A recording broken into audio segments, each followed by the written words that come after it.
kaibigan, swak sa mga gustong makatipid ang ihahain nating luto ngayong gabi. Eto ang tanong, ano itong ulam na tumatagal daw ng hanggang 4 na araw? Kaya paboritong baon ng mga trabahador noong panahon ng Kastila. At ilan sa original ingredients niyan is social daw. Iisa-isahin na yan ni Mikel Diaz. Noong panahon ng Kastila, peasant food o pagkain ng alipin ang pochero. Pero alam nyo ba na ito rin ang paboritong pagkain ng ating bayaning patnugot ng La Solidaridad na si Marcelo del Pilar? Tara, tikman na natin. Sa Espanya, pinakulo ang karne ng baka, sausage, bacon at iba't ibang gulay ang pochero. Dito sa Pilipinas, ito ang ating nilagang karne at gulay na hinaluan ng tomato paste.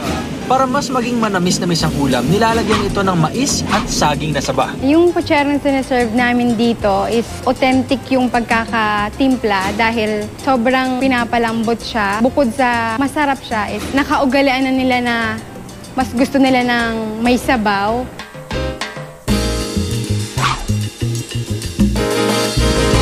Okay, here we go, pochero.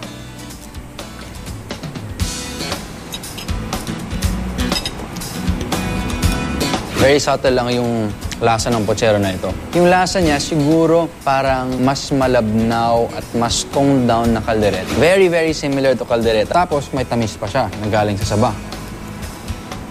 Pwede raw itong tumagal ng hanggang 4 na araw, kaya naman inuulam ito ng mga trabahador nung panahon ng mga Kastila. Ipinapaluto rin daw ito ng ating bayaning si Marcelo del Pilar sa kanilang tahanan tuwing linggo para pagsaluhan ng buong pamilya.